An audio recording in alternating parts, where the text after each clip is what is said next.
Good afternoon, everyone, and welcome to today's presentation on healthy at-home habits brought to you by the Center for Work and Family Life Health and Wellbeing Program, Recreational Sports, Occupational Therapy, Environmental Health and Safety, Health Plans, and Dining Hospitality.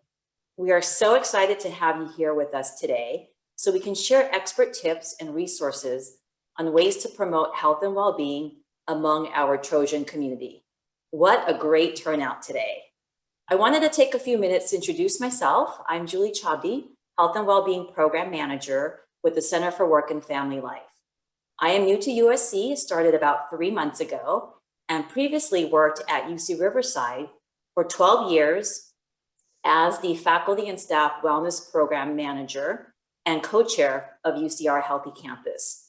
I've also held several leadership roles with the UC system for their Healthy Campus Network and the lead for the smoke and tobacco-free policy. Now I'm excited to be part of the USC Trojan community and to be here today with this wonderful team of colleagues, which I will introduce shortly.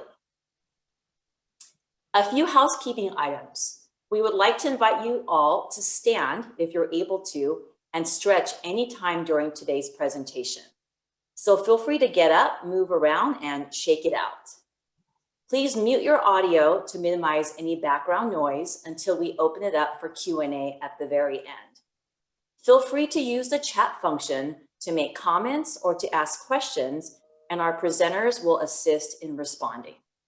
This webinar is being recorded and will be archived for sharing. On March 16th, 2020, 1 year from today, our country and really our world shut down. Restaurants, gyms, schools, and places of work closed as we were asked to shelter at home from the coronavirus. In an instant, our lives changed. We found ourselves working, learning, living, and socializing at home at a distance from our usual connections and surroundings. 1 year later today, we are still in the midst of this pandemic, but there is light at the end of the tunnel. During this time and during the upcoming recovery phase, it's especially critical that we maintain and support our own mental, physical, and social health and well-being, as well as those of our colleagues and peers. We can integrate well-being concepts into work and learning environments and create healthy practices that lead to success. Our team is here to show you how. Today, we have a packed agenda, which includes an hour jam-packed with information on healthy at-home habits, the neuroscience of human connection, preparing healthy meals at home, fitting in movement at home, home ergonomics, health plan resources, and then Q&A at the very end. Now, I'm honored to introduce our team of presenters for today. We have Alice Chen, Assistant Director of Health Plans, Dr. Marissa Marchioni, Assistant Professor of Clinical Occupational Therapy, Mike Munson, Associate Director of Recreational Sports, Lindsay Pine, Registered Dietitian, Dining and Hospitality, and Dr. Cynthia Ryan, Program Manager for the Center for Work and Family Life. I also like to introduce Suzanne Hyun, who is the Health and Wellbeing Program Coordinator, and thank her for all her logistical support and coordination. I will now kick off our presentation focusing on healthy habits at home. And I hope you will find a few useful tips, things that you can start doing, or maybe just reinforcing things that you may already be doing. So most of us have been working remotely or partially remote for a year now. Some of us may have found a routine and enjoying the flexibility, the quiet, and the no commute, and additional time with others. Others struggle with balancing work and family life, trying to work amidst a chaotic environment, or miss their commute, which was their only way of having some alone time. So here are a few strategies to help you navigate working at home in a healthy and productive way. The first thing is to get up and get dressed for the day. Find a routine that you can stick with that will transition your body from sleeping and resting to actually being productive and working. And this could mean eating breakfast first thing in the morning, starting your day off with something healthy, working out, reading the news, taking a shower, and even putting on makeup, just anything to signal your body that it's time for work. Scheduling your day is really important. Think about when is it you're going to start work and when will you end, so that you have that boundary between work life and family life. Also, schedule your lunch break. We want to make sure that you are taking the time to mindfully eat a healthy lunch. And then make time for breaks as needed. Breaks so you can go outside, get some sun, do some movement, and then make sure that you schedule your day in terms of your meetings, schedule time to return calls, time to even plan, and then after all of our meetings back to back, schedule time for follow-up items and action items. Discuss any non-traditional hours with your supervisor if you are taking care of children, elderly parents, pets, family members. Maybe there are some ways that you can work early shifts, evening shifts, as long as the work gets done and there is an agreement on a flexible schedule. And then minimize distractions. Map out a quiet space to work and look for ways to alternate between home and work responsibilities with someone you might be living with. Maybe you're sharing an office and you can take turns using the office, or maybe one person has a conference call while another person does something that's quiet, and vice versa. And a note on email culture. Working remotely and flexibly right now allows work to be done at any time during non-traditional work hours or days and times. A way to be mindful of work-life balance is by labeling your emails sent outside of non-traditional work hours with an expected response time, like for tomorrow or for today, so employees don't feel that they need to step away from personal time to respond. For many of us, remote work has provided some positives, but also some challenges. We are finding ourselves in more and more virtual meetings and calls than ever. There's no more time traveling across campus, informal chats in the office. Meetings are back to back to back, often where you are encouraged to be present, to have your video on, to be staring at the screen. So here are some tips to prevent meeting and Zoom fatigue and promote healthy and productive meetings. Consider, when scheduling meetings, to schedule them for 50 minutes, to allow 10 minutes to transition, to take a break, to grab something to eat. If possible, avoid scheduling meetings late Fridays to allow time to catch up on the week and to prepare for the following week. And if possible, avoid meetings early on Monday mornings to allow time for yourself and your team members to warm up to work. And then be mindful of scheduling meetings during lunch and after hours. Prior to the meeting, establish expectations. Let your participants know, is the video camera optional so that they can have a visual break? Or are you expected to be on camera so that participants know that they should be camera ready? If there are meetings scheduled that are longer than usual or may run into lunchtime, let participants know to bring water so they have that handy, and also a healthy snack. During the meeting, think of ways to make participants feel connected and included, especially with Zoom right now. It's very different from being in person. So maybe think of ways to start a meeting with something fun, like questions or icebreakers, or even some quiet time at the beginning of meetings to relax. Incorporating stretch breaks throughout your meetings, especially those over 1 hour, is a great way to keep the energy up. And then create a safe and welcoming environment where participants can contribute. So look for different ways people can give input, whether it be through the chat function, through raising the hand, maybe a polling option, and always check in with your meeting participants to make sure that they've had a chance to speak, since some may be shy on Zoom, and then make sure everyone identifies themselves so that we all know who each other are, which is really important for new employees as well. So just some quick tips for you to consider as you're organizing meetings or participating in meetings.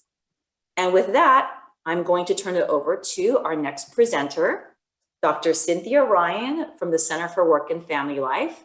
She specializes in consultations, coaching, wellness, and keeping our work and family relationships healthy. So Dr. Ryan, handing Thank it you over to you. so much, Julie. Such an honor to be here. And so for these next few moments, I want to honor this moment that we have made it here so far. And it's been 1 year later. And while Julie is highlighting so many new healthy habits that we are bringing into our lives, things that we're adding to how we work and how we relate every day. So we've adapted and we have made it through transitions, and we have learned a lot about how we want to keep our social life really healthy and well. And that's one of the biggest changes, is how we've managed to stay social on many levels. So on the one hand, we may have been missing how things used to be when we socialized. At the same time, we have become creative and we've become innovative and we have become more resilient and strong. And as a community, we have pulled together to create this. I think the more we heard socially distant, the more we wanted to be closer together socially. So we've really diversified how we can do that. And in the midst of that, what we are finding is that we have very normal, natural, appropriate needs for how we stay connected that is really essential to our health and well-being. And so learning what you discover about yourself that is important, that nurtures you socially, emotionally, what is really at the heart of what you love to experience with family and friends and work life. And so knowing what you need is a very, very important way. It's normal to miss how things were, that it's, yes, a big change. And we have been compensating and learning. And in that, that is a very healthy growth function for our emotional and cognitive well-being.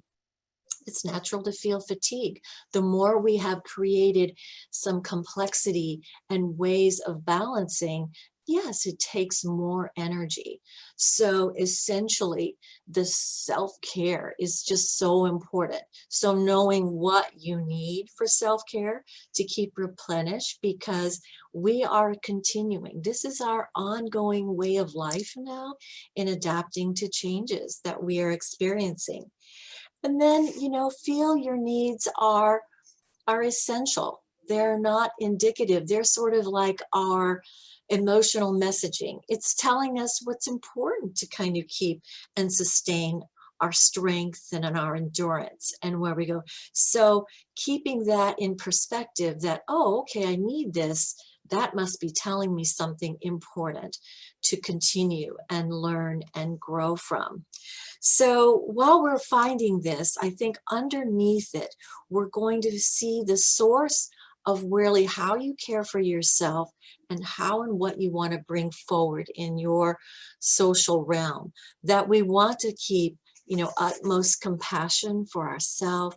We want to have great empathy. We've all lived and been through these times. We have learned patience with one another. We all have a new language for things like, oh, I'm sorry, you're muted. And we know how to sort of treat that with grace and humor. And as was said, finding fun in our human nature, in our ways in which we just are living and adapting to these times. So I would say in this complexity, one of the keys is how we simplify. Sometimes as high achievers, we put those expectations out there and then we are striving so much. Maybe there's a time when we can simplify. Cognitively and emotionally, we can focus, we can center, maybe do one thing at a time. Oftentimes, being realistic is productive, and it is a way we do this.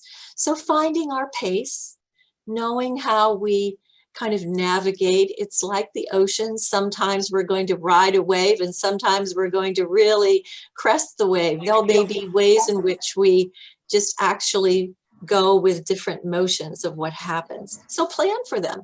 I always say to managers, supervisors, employees, plan for the gentle interruption. Plan for that wonderful moment when you get to see children and pets and have that moment of connection.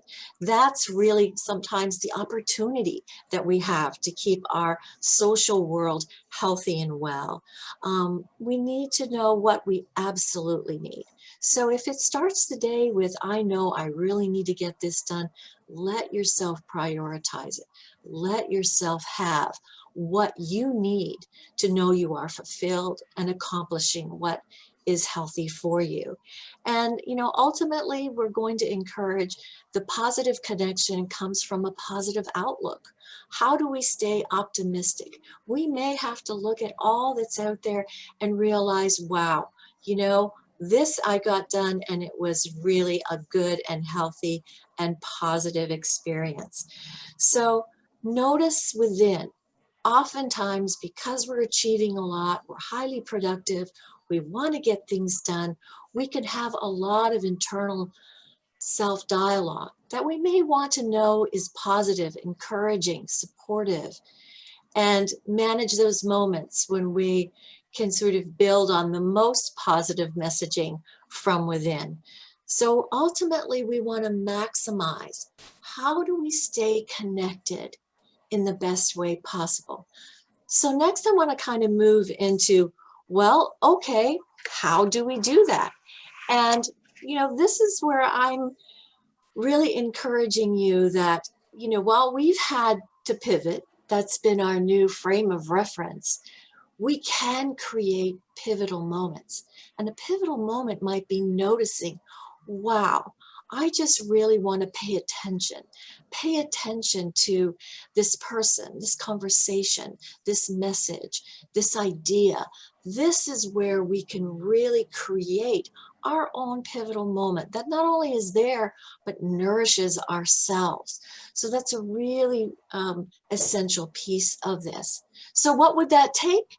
Well, what we know is from neuroscience is we need to look at one another when we connect, that we are a very complex blend of neurons and synaptic events, and we have mirror neurons. And when we look at one another, we are connecting. We are seeing each other. And it's a very essential part. Now, sometimes we may miss in person, but we can do so even through our Zoom, and we can look at one another and connect on that level. Secondly is sharing. I've heard this for many years throughout communication trainings. It's not what we say, it's how we say it. So many times the tone, the voice, the gentle nature, it communicates to our whole mind, to ourself, that we have a kind and caring and safe person there. It's the friend of your amygdala who says, oh, this is a friendly voice. I'm really happy to hear it. And so we grow that experience through the tone and the way in which we create that sense of comfort and safety. So say what is thoughtful. Say something that we think about all the time, something we like about someone or appreciate about someone. We may have to remind them and say it and create that connection socially, that we do appreciate who we are. Asking. Much of the time, what I've learned is we can quickly assume we know and we offer, and yet taking a moment to ask and to say, help me understand. When we're in group trainings, I often recommend, when in doubt, find out. Ask, how did you do that? Tell me what was so interesting about that. Find out more. That helps you appreciate the person. And throughout that value is the compassion, is the optimism, is the gratitude. These are part of our core replenishments that I think holding to yourself. They say if you have compassion and it doesn't include yourself, it's incomplete. So always begin with you? How are you connecting with that? Varying the ways we relate. I think this is what has been so amazing about our time together, is that we are creative and we're innovative, and novelty really does express and grow our brain. If we learn something new, we pay attention to it and we see it, and it's exciting to learn that. So it helps our brain elasticity, you know, creating connection and conversation and reaching out. So I think I'll pass it along. I have a few thoughts just to share that, you know, when we're doing our sleep, our exercise, our positive thoughts, our healthy foods, we're really growing our healthiest self to make ourselves the most comforting and relating and happy people to share and talk with. So thanks so much. Great, thank you. And Lindsay, registered dietitian with USC Campus Dining. Hi, everyone. Thank you so much. I'm so happy to be here. So let's dive right in here. I want to start off. Oh, sorry. Yeah, you're on the right slide. I want to start off by saying that I believe 100% in striving for balance in life, especially in what we eat. And I want to strongly discourage you from thinking that you need to try that new trendy fad diet. You don't. Yo-yo dieting can actually harm your body more than help it. And most dieters actually regain the weight they lost plus more. So eating healthfully isn't about restriction. So let's talk about what to include in your diet instead of what to take away. Next slide, please. All right, so this is so easy. It's my favorite way to eat. I feel like the idea of healthy eating gets so overcomplicated, and it just doesn't need to be. So basically, this is called the balanced plate method. You make half your plate veggies, a quarter protein, a quarter starch or grain. That's it. Next slide, please. So then we can take that healthy balanced plate up a notch by making sure to add fruits, heart-healthy fats. Also, we don't want to forget those calcium-rich foods. And there are many sources of calcium in non-dairy foods. So if you don't eat dairy, no problem. Also, we want to incorporate prebiotic and probiotic foods to help maintain a healthy gut. So prebiotics are fibrous foods that feed that good bacteria in our gut, also called probiotics. And just a fun fact, most of our immunity actually resides in the gut. So it's really important to keep our guts healthy. Next slide. All right, so let's talk about ingredients. Foods can help your mood, your energy levels throughout the day, in addition to helping to lose weight and maintain weight, and more importantly, also to prevent disease. So first and foremost, I really want you to focus on veggies and fruits. Try to get as much variety as possible by eating as many colors throughout the week of different fruits and veggies. They're anti-inflammatory, full of fiber, vitamins, nutrients, and fiber is heart healthy, gut healthy, cancer preventing, AIDS and weight loss. It's a pretty amazing thing. And with fruits and veggies, frozen is just as nutritious as fresh. A couple of my favorites are frozen berries to add into smoothies. I also really like frozen spinach, which you can sneak into pasta sauce. Number 2, carbs. Such a popular topic to discuss. They are not the devil, okay? Carbs are not the devil, and research time and time again shows us how healthy whole grains are. Things like brown rice, quinoa, oats, whole wheat pasta, farro, sweet potatoes, winter squash. These items are packed with B vitamins, fiber, iron, and so much more. You don't need to avoid carbs, but just choose the smart ones more often. 3, if you do eat animal protein, opt for lean options. So for example, I want to dispel a myth here about poultry. A lot of people think that dark meat is worse than white meat, but it's actually a budget-friendly choice and higher in iron than white meat. A little bit higher in calories, but not a huge amount. So whether you choose white or dark meat, just be sure to to remove the skin before eating. That's where more of your unhealthier fats reside. Number 4, don't forget about that plant-based protein. They're often very good sources of fiber and extremely budget friendly. So items like beans, lentils, chickpeas, tofu, tempeh, frozen edamame is one of my favorites, and unsweetened soy milk. Number 5, focus on those heart-healthy, unsaturated fats from plants, which are important for our cell membranes, hormone regulation, and they keep us feeling satisfied. Definitely my favorite is olive oil. Also, those omega-3 fats. The recommendation is to eat seafood twice a week. That can get a little bit pricey, but canned seafood is a great budget-friendly option. I love using canned salmon to make salmon cakes, salmon salads, but canned tuna, sardines are also great omega-3 options as well. Now plant foods, of course, like walnuts and flax also have omega-3s, very healthy ingredients, but they don't easily convert in our bodies and aren't the kind of omega-3s that help us with mood and depression. So if you are vegan and you don't eat fish, you may want to talk to your healthcare practitioner about possibly taking an allergy supplement. Number 6, herbs and spices are very potent cancer-preventing ingredients. Very high amount of antioxidants. And you can use a variety of fresh and dried.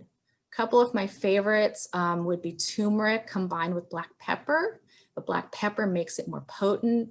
Those are ingredients that you might find in golden milk. Also, when you're marinating meats that you're going to grill, add herbs in there like rosemary because they'll actually help to block the carcinogens that are produced by grilling the meat. And of course, finally, we need something sweet in the arsenal, and dark chocolate in moderation is actually heart healthy due to those antioxidants called flavonols. I always keep dark chocolate chips in the freezer. I'll do like an 85% cacao and just grab a small handful when I'm in the mood for something sweet. Next slide, please. So here I've listed some of my favorite flavoring agents to keep in the kitchen. This is definitely key to cooking dishes that you want to eat. For example, you may have chicken in the kitchen, but if you don't have anything to actually make it taste good, chances are you'll probably end up ordering pizza, which, not necessarily a bad thing, but we want to try and cook for ourselves as much as possible. Next slide, please. So I love meal planning and meal prepping.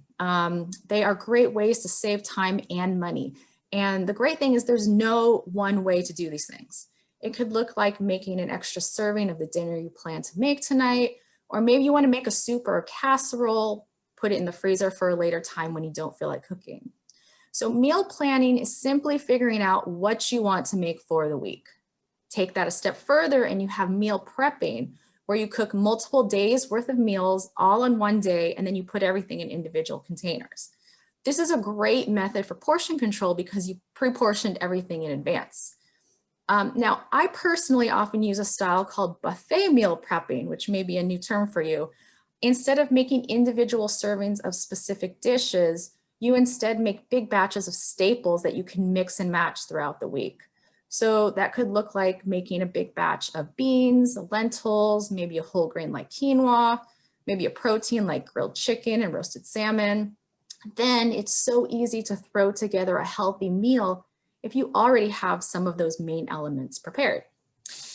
All right, so snacks, love snacks. And when coming up with smart snacks, I look for them to contain a combination of protein, fiber, and fat to keep you satiated. I also try to mix multiple textures in there, like crunchy, creamy, chewy. That picture on the top right is some chocolate peanut butter yogurt I made that has plain Greek yogurt, natural style peanut butter, unsweetened cocoa powder, just a touch of maple syrup in there too. An important tip about peanut butter is to buy brands with only one ingredient. Peanuts, obviously, but many peanut butter brands contain a lot of added sugar and salt, so look for that. Same goes for nut butters too, like almond butter.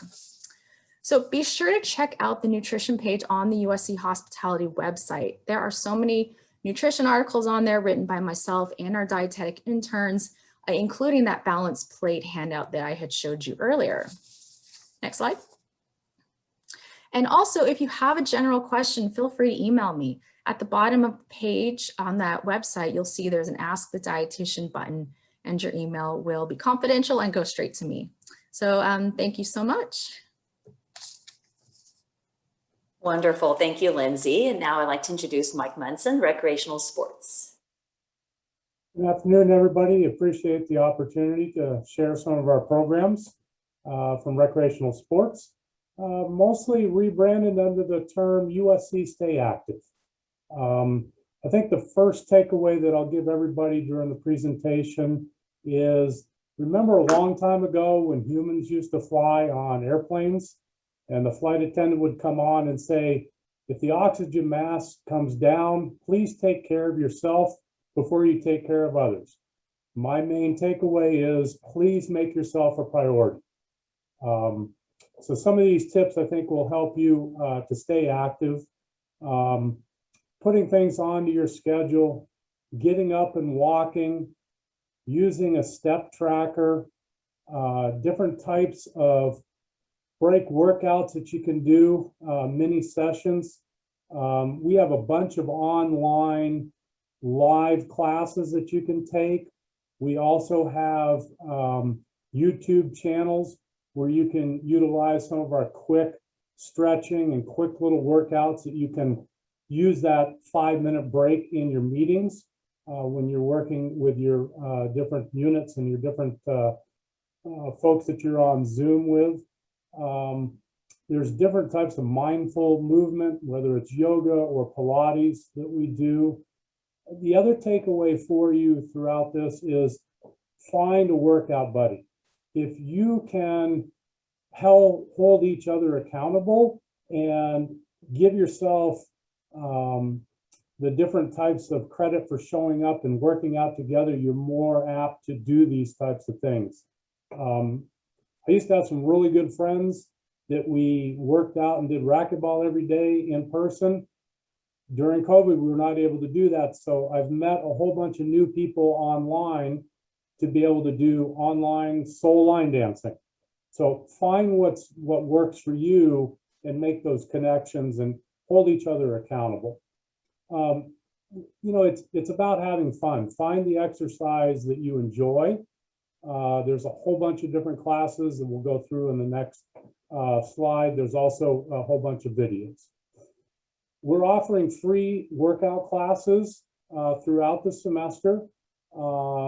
There's HIIT classes, which are a little bit faster pace, high mobility, high intensity. There's mobility classes, Pilates, yoga. There's a bunch of different types of dance classes. Anything to get moving and to work the body and stretch, I think is very important. We also offer a virtual personal trainer. So can't do it in person right now. Hopefully soon we'll be able to. But they through Zoom can do home workouts with you, body movement workouts. You don't have to have equipment. We can modify equipment for you. So that's an option.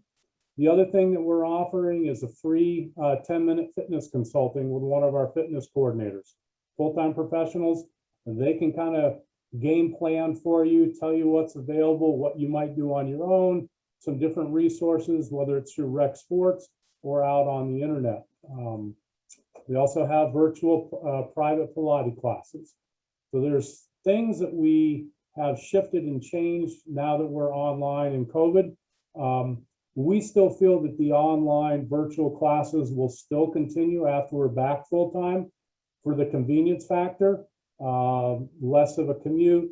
You might be able to have your workout buddy continue to be able to work with you online versus coming into one of the fitness centers to be able to do the in-person classes. Next slide, please.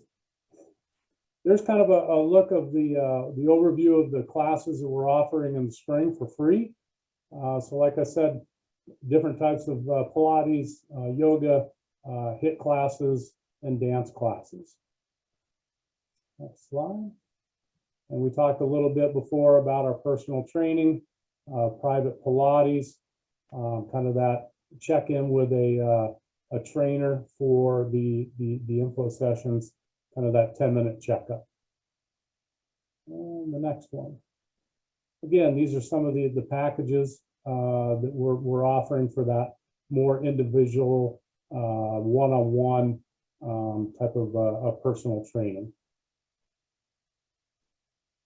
And then, I know this is mainly talking about our online, but soon, very soon, we will be opening up some outside fitness areas on campus to be doing some types of approved safety types of activities.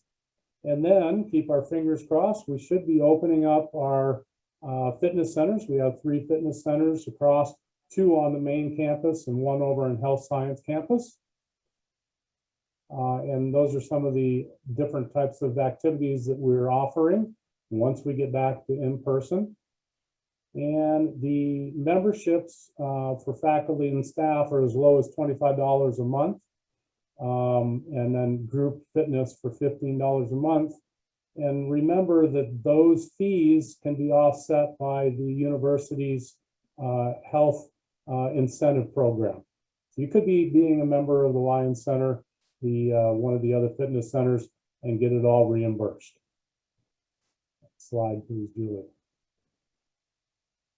And then we have a whole bunch of different things happening. Things are going to move fast, different types of changes. So please follow us on any types of the social media. And there's an email down below if you have other questions. And I can answer questions in the chat a little bit, and we can try to follow up at the very end. Great, Now I'd like thank to you. throw it over to our colleague over in occupational therapy, Marissa. Thank you so much, Mike.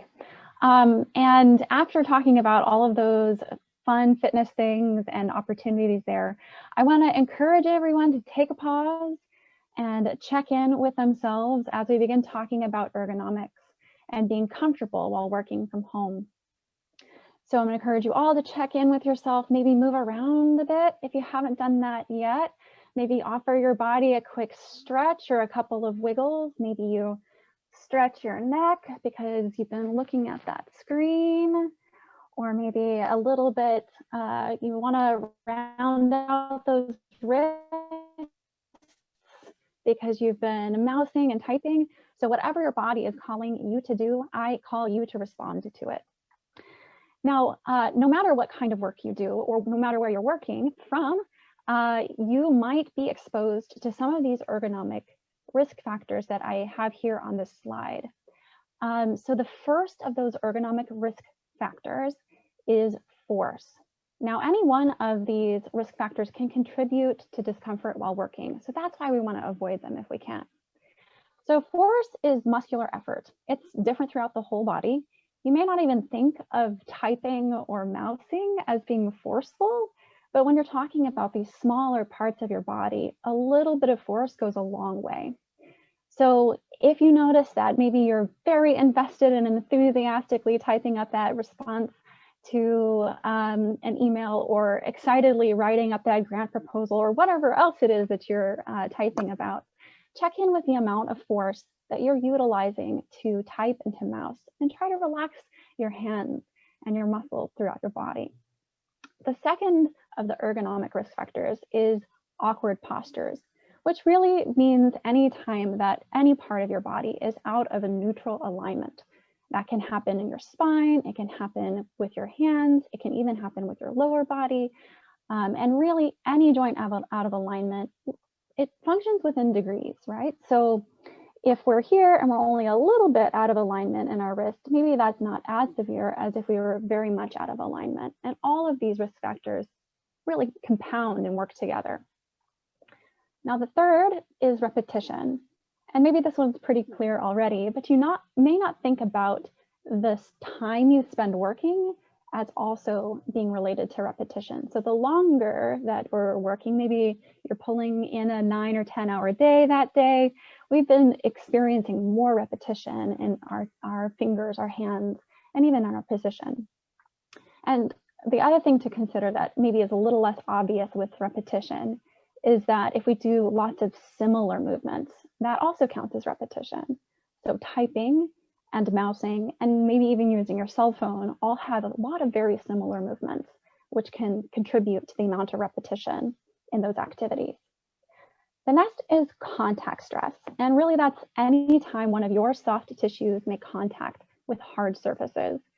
Basically, if your tissues squish in that moment, then you might have a little bit of contact stress.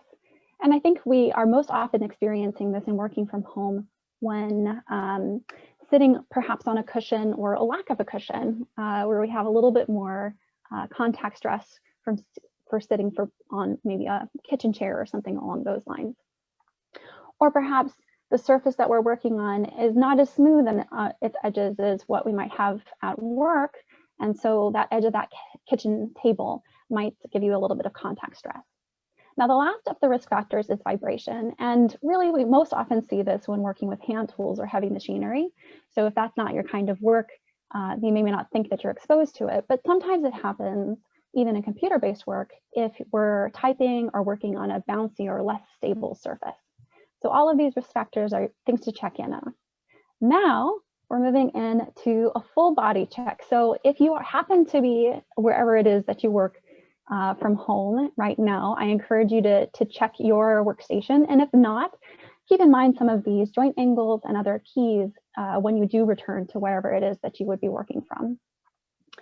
So with this, we want to start from the ground up. It's very difficult to have adequate stability if your feet aren't well supported, meaning we all do uncomfortable postural things to compensate for a lack of stability. So both feet should be able to be flat on the floor or some other supportive surface, like a footrest. Or if you don't have one of those, you might look for a stack of books or a box or something to set under your feet so you have stability. And then you might have to check, but you're going to look at your ankles, your knees, and your hips. Check in with each of those joints and see if you've got about 90 degrees. A little bit more open is okay. And sometimes we want to make a little bit more space because it feels good to have a stretch. So you don't have to stay perfectly in this position all day long. Movement is good. But check to see that you have the stability at about 90 degrees at each of those lower extremity joints. And then step 3, probably my favorite step, honestly, is check in with the postural stack of your spine. And what you might want to think about is your spine is a little bit like a string of pearls, and we want that nice string of pearls to be all lined up. You might draw from the top of your head or the crown of your head and lift up through the crown just to see if you're nice and stacked. The part that everybody kind of forgets in that is the head. So make sure that you check in that your ears, shoulders, and hips are all stacked up. And then we move into the upper extremities. And if you're doing computer-based work, we want about 90 to 110 degrees there at the elbow. So we don't want to be too close. I say don't type like T-Rex. And then aside from that, we also want to line up your hands. So if you draw that imaginary line right through the center of your middle finger down towards your elbow, we want to make sure that that's lined up as well. Next slide. So what can we do at home? And really, there's a lot of at-home solutions that don't require you running out to the store or ordering anything off of Amazon. But I would say the thing that most people feel challenged by when working from home is working on a laptop. And it's really difficult to position yourself well with that stacked spine and that 90 degrees of openness at the elbow on a laptop. So that might be a time when we look for some external devices, either an external monitor or a keyboard and mouse, just so that you can get your eyes up at the right height and your arms open. Of course, that's not the only joint that we want to check in on, as we've reviewed through my little quick check-in. I mentioned already that you might be able to elevate your feet or support your feet on books or boxes, keep that screen at eye line. And then if you've got contact stress, maybe add in a pillow and folded blankets. But of course, if those tricks don't work, you might take it to the next step. Next slide. And request your ergonomic evaluation. So one of the wonderful things that is available to you is an ergonomic evaluation. We also have a survey that gives you targeted tips for how you might adjust your home working station to be more comfortable. It's pretty easy to find it. It's the first thing that pops up if you Google USC ERGO for ergo. And you'll complete a survey, which will then generate tips and strategies for you. If that doesn't seem like you can quite fix it on your own, you have access to meeting with an occupational therapist one-on-one who will work with you on your individual station and help you figure out how do you work from home more comfortably. I also have included contact information just in case you're having any difficulty finding us. I always think having more than one way to get there is a good solution. And I'll leave you with what we started with. Don't forget to stretch. Don't forget to check in with your body. Don't forget to take breaks and listen to your body and your mind, as we've all been talking about today. A little bit of time set aside for you, that couple of minutes just to attend to your body can go a really long way. So I encourage you to respond to those signals that your body is sending you. And now I will hand it off to one of our colleagues, Alice Chen, who's the Assistant Director at Health Plans. Thank you, Marissa. I'm already sitting a little bit taller and working on my posture, so that was really helpful. Hi, everybody. I'm going to spend some time to go over a high-level overview of some of the well-being resources and programs available to you through our health plans and your specific medical plan. I want to note that we do have more detailed information and fact sheets on each of these items on the benefits employee site. And of course, we welcome you to contact our office anytime or HR service if you have questions beyond this presentation. So I'm going to start with the left column. These are resources that are available to all benefit eligible employees, regardless of what medical plan you're enrolled in. The first one is a wellness incentive. You may have already heard about it through our open enrollment process. Employees can earn up to $480 off their annual medical premiums by completing 2 steps, an online questionnaire called a Vitality Health Review, and then an in-person screening called a Vitality Check through a lab or you're visiting your primary care physician. This year, we've partnered with a new vendor called Vitality. This is a really robust, engaging website. We encourage you to visit it if you're interested in setting up some health goals. They have a lot of great resources there, coaching, articles. It's really helpful after you finish your online questionnaire because that kind of gives you a baseline in your risks where you can get started. So if you have time, I encourage you to visit that. And then you can also sync up your fitness devices if you want to further track your performance goals or activities. The second item is the fitness incentive. Continue on from last year, we're offering again $220 credit towards eligible fitness expenses related to activities and equipment. We have a detailed list on our WageWorks website that you can find out if they qualify. And then recently, given with the pandemic, we understand that a lot of gyms and activities have closed. So we did add a couple new things like fitness shoes and bicycles, and that's just to promote more outdoor activities for you guys. And then the third item is Gym Pass. We've partnered with this company to offer discounted membership to gyms and fitness classes. Again, with the pandemic, that's kind of changed a little bit. So they've expanded to include now wellness apps and fitness classes all online. You can definitely find more information in these fact sheets on Employee Gateway under Healthy Choices Incentives. And then I'm going to move over to the center column. These are resources and programs for members that are enrolled in the USC PPO, the Trojan Care EPO and EPO Plus. We have a resource with Lyra Mental Health. They provide wellness and emotional support through technology, so you can meet and find a therapist or a coach online. You get up to about 25 sessions a year, and it's free to you. And the appointments can be made online or on the app, and they can be in person, online, or on the phone. The second item is Livongo. They're our diabetes program partner, and then that is also free to members for them to enroll. And with this program, that you get a connected glucose meter that gives you real-time checks, chats live to encourage you and help you with any questions. And then if you actively participate every month, you'll get free diabetes supplies and medications included.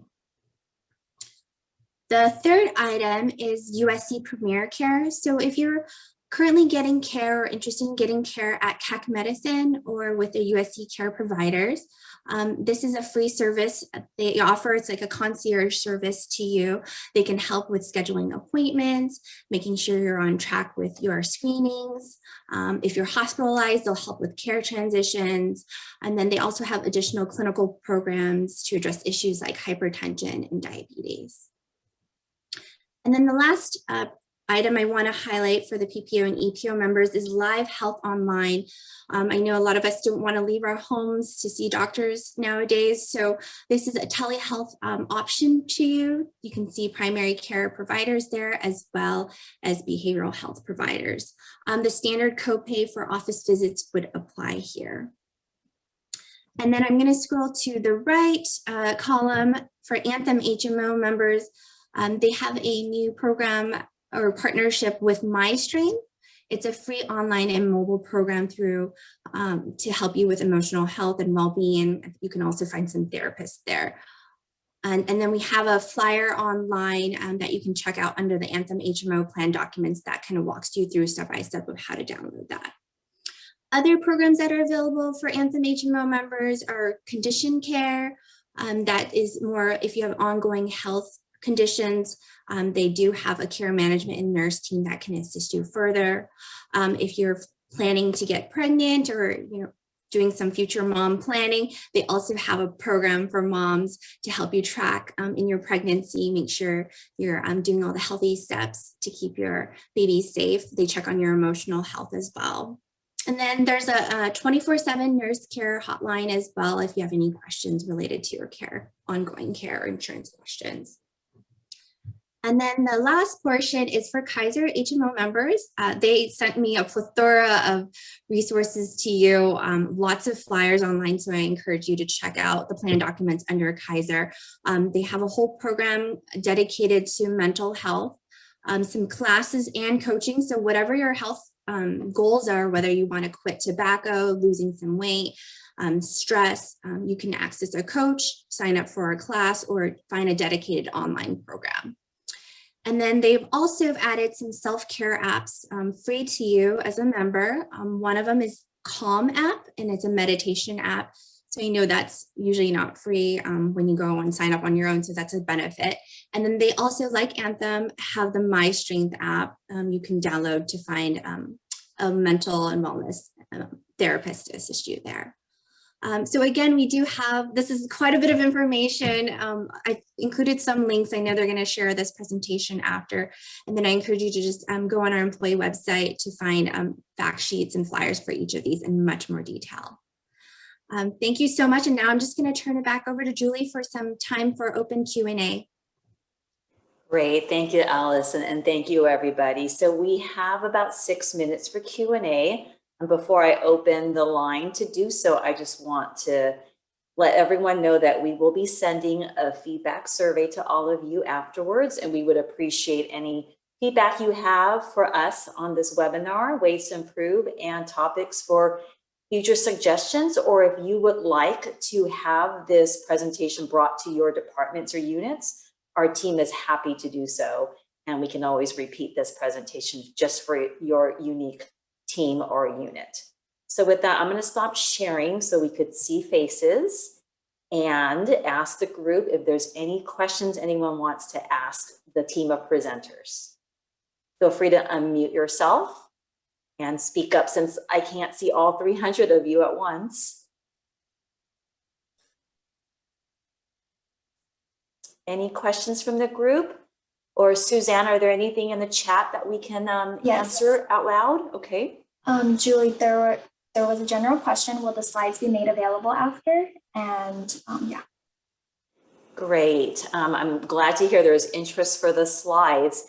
I will check in with all the presenters to make sure that it's okay for us to share the slides. And if so, then we will send it out along with the link to the survey. Okay. And there's a couple questions for Mike regarding rec sports.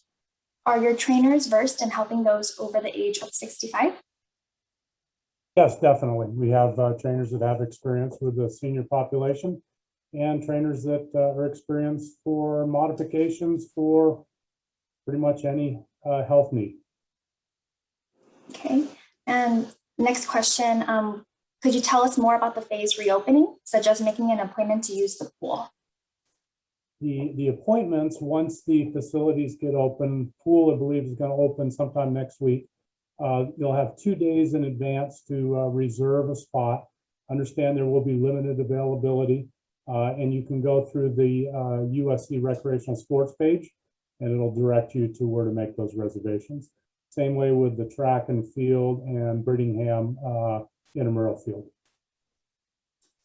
Okay, the last question being regarding the gym membership that a participant bought in 2020 to 2021, did they get a credit for this year?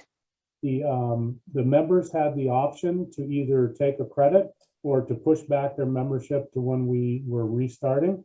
All they need to do is email us at recsports@usc.edu. Great, thank you, Mike. And then I have one question for Alice. Does the wellness incentive work if we don't have insurance through USC? You can still participate in the wellness incentive. I mean, you can still use Vitality and get that, but unfortunately you wouldn't get the credit if you don't have a medical enrollment, because the credit is deducted off your premiums for the health plan. But you're welcome to still get the numbers for your own knowledge and to share with your provider. Great. And here's a question for Lindsay. Does barbecue, I'm assuming sauce, have high sugar? What do you think about different kinds of alternate sugars like monk sugar? Mm-hmm. So, I mean, all barbecue sauce brands are going to be different. You really have to check the label. A lot of them do have higher sugar. I know there is a brand, Primal Kitchen is a really popular brand that does have low sugar barbecue sauce, or you can make your own barbecue sauce. You can control the amount of sugar you put in. I'll be honest, I'm not a huge fan of all these sugar substitutes, because the goal really is to, try and eat less sweet foods, and just by adding on all of these different sugar substitutes that aren't necessarily good for our microbiomes, our guts, we're not lessening that intake. And I don't think they taste good either. Monk sugar I've heard is a little bit tastier. I'm not a fan of stevia, but folks who are in the same boat as me have said that monk fruit tastes a little bit better. But overall, the goal really is to lessen the amount of sugar that you eat. Regular sugar is okay, just in moderation, in small amounts. Thank you. A question for Marissa. Do you suggest the under the desk hammock? I've been seeing so many footrests, but it's unclear which would be best. Yeah, so I already responded in the chat, so if it's redundant, forgive me. But I love the under desk hammock for an option for movement under the desk, and it does allow you to change position. However, for a footrest, I really prefer something that's a little bit more stable in nature, that perhaps provides the option for movement as well. So I like footrests that have a position where you can have it static and stable underneath your feet, or perhaps have the option to flip it over and rock and roll, so that you get both movement and stability intermixed. Great, thank you. And time for one last question. Mike, this is for you. Just came in the chat. Who should we contact if we're having tech issues making outdoor rec reservations like the track and field? I think the first one is just send us an email, rec-sports@usc.edu, and then we can forward it to the right person and help you out. Thank you. Well, we're at time, everybody. We're going to go through the chat later and make sure we address all the questions. We will be putting this recording up on the CWFL website, and we'll send you the link so you know where that is. Make sure you fill out the survey. We'll also send out our contact information if you need to get a hold of any of us.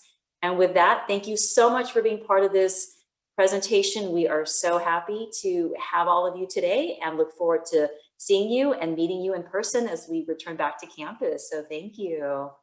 And I'll hang on along with some members of the team if anyone wants to stay on with us. But thank you.